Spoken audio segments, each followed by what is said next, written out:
கன்னி ராசி நபர்களுக்கு 2025 நியூ இயருக்கான பலன். கன்னி ராசி நபர்களை பொறுத்தவரை 2025ல ஒரு முக்கிய திருப்பம் என்ன விஷயம்னா, சில தரித்திரமான நிலைமை, தரித்திர நிலை.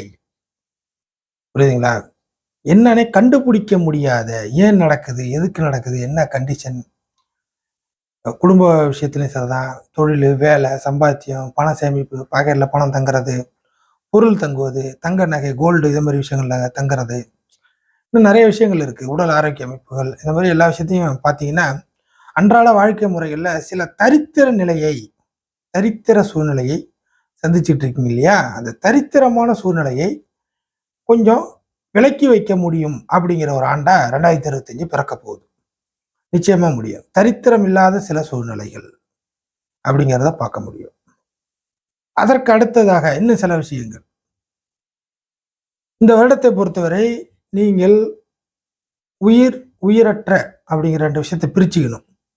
உயிர் காரக விஷயங்கள், உயிரற்ற காரக விஷயங்கள் அப்படிங்கிறத 2ஆ நீங்க பிரிச்சுக்கிட்டீங்கன்னா, சில விஷயங்கள ஹேண்டில் பண்ணி நீங்க லைஃப இந்த 2025 கடத்துவதற்கு சரியாக இருக்கும். உயிர் காரக விஷயங்கள் அப்படின்னு பார்த்தீங்கன்னா, மனிதர்கள், நம்ம வளர்க்கக்கூடிய விலங்கு அமைப்புகள், கால்நடைகள்னால இந்த பணத்தை பெறுவது, உயிர் காரகத்துவ அமைப்புகள், உயிரற்ற காரகத்துவ அமைப்புகள், வண்டி வாகன அமைப்பு, சொத்து, வீடு, இடம், நிலம், பொருளு, யூஸ் பண்ணக்கூடிய பொருளு, கோல்டு நகை, இந்த மாரி உயிர் காரகத்துவம், உயிரற்ற காரகத்துவம் அப்படிங்கிறது நெறைய விஷயங்கள நீங்க பிரிச்சுக்கணும்.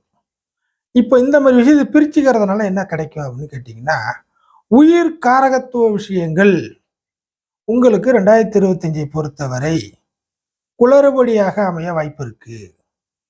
உயிரற்ற காரகத்துவ விஷயங்கள் உங்களுக்கு அபாரமான வளர்ச்சியை குடுப்பதற்கு வாய்ப்பு இருக்கு.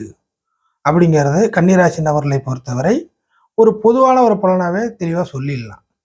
இந்த இடத்துல அவரவர் ஜாதக அமைப்புக்கு ஏற்ப சில விஷயங்கள் கொஞ்சம் மாறுபடும். அவ்வளவுதான். ஆக நீங்கள் ஒரு நபருடன் சேரப்போகிறீர்கள். ஒரு உயிர் விஷயத்தை நீங்க சேர்த்துக்கொள்ள போறீங்க அப்படின்னாக்கா, சேரும்பொழுது தெரியாது. சேர்ந்தால் போதும். இவர் நம்மோட வந்தா போதும். இவருடன் நம்ம போனா போதும். இவரை பழக்கவழக்கத்தோட சேர்த்துக்கிட்டா போதும். இப்படிங்கிற மாரி சேரும்பொழுது எல்லாருக்கும் ஒரு இனிப்பான ஒரு விஷயமாவே இருக்கும். ஆனால் 25 பொறுத்தவரை நாள் நகர நீங்கள் சேர்த்து கொண்ட நபர், இல்ல நீங்க சேர்ந்த நபர் அப்படிங்கிற மாரி கணக்கெடுத்து பார்த்தீங்கன்னா, அது உங்களுக்கு சின்ன சின்ன டார்ச்சராக நெய்ன்னு சொல்றோம் இல்லைங்களா? அந்த மாரியான அப்படியே சின்ன சின்ன டார்ச்சராக நாளுக்கு நாள் மாற ஆரம்பிக்கும். ஆக பார்ட்னர்ஷிப் அப்படிங்கிற ஒரு விஷயத்தில் சேர போறீங்க, சேர்ந்துட்டீங்க, சேர ஆரம்பிக்க போறீங்க, சேரலாம்னு நினைக்கிறீங்க அப்படின்னாகவே இந்த காலகட்டத்தில் பிறகு சேர்ந்த பிறகு சில பிசுபிசுப்பான விட்டு துளைக்க முடியாது அப்படிங்கிற மாரி சில மறைமுகமான டார்ச்சர்களை சந்திக்க நேரிடும். சம்பள வேலையில் 2025 பொறுத்தவரை சம்பள வேலையில்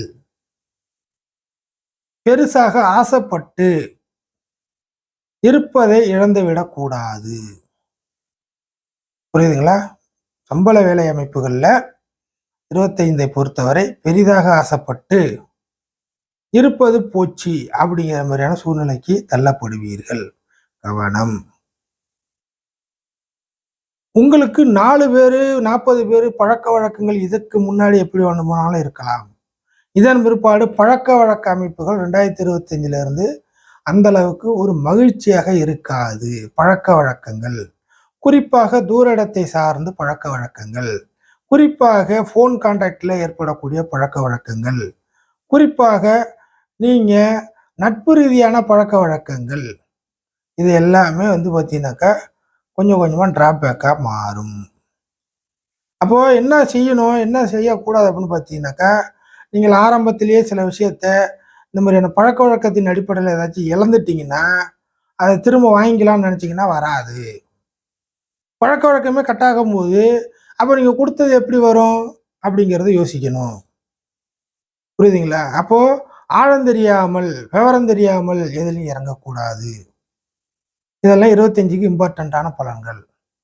எல்லாவற்றுக்கும் மேலாக பதவி 2025 பொறுத்த வரைக்கும் கன்னிராசி நபர்கள் எதிர்பார்த்து காத்து கொண்டிருந்த பதவி கிடைப்பதற்கு நிறைய பாசிபிலிட்டி இருக்கு. பதவி கிடைக்கிறது, புதிய பதவியோ இல்லை மாறுதல் பதவியோ, ஆக மொத்தம் பதவி உயர்வு, பதவி மாற்றங்கள், உங்களோட பதவியில் வேலையிலையோ தொழிலையோ ஏதேனும் ஒரு விஷயத்தை நீங்கள் எடுத்துக்கிட்டா கூட குடும்பத்தில் கூட நீங்கள் வச்சுக்கலாம். உங்களுக்கு சில பதவி அமைப்புகள் மாறும், கிடைக்கும், உயரும் அப்படிங்கிறது வெரி மைனூட்டான பலன்.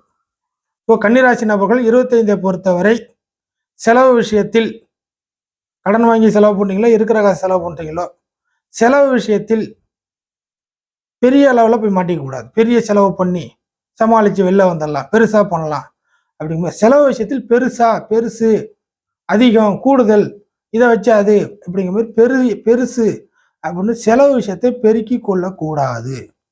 சின்ன லெவல் சுருக்கி கொள்ள வேண்டும். சுருங்கிய செலவு, காரில் போகிறீங்களா, ஒரு பைக்கில் போகிறது ரொம்ப உத்தமம் அப்படிங்கிற மாதிரி வச்சுங்க. எல்லா இடத்துக்கும் இது வரைக்கும் காரில் போயிட்டு இருந்தீங்களா, 25 பொறுத்த வரைக்கும் பைக்கில் போகிறது தப்பு இல்லை அப்படிங்கிற மாதிரியான செலவுகளை குறைக்க பாருங்கள், கரெக்டாக இருக்கும்.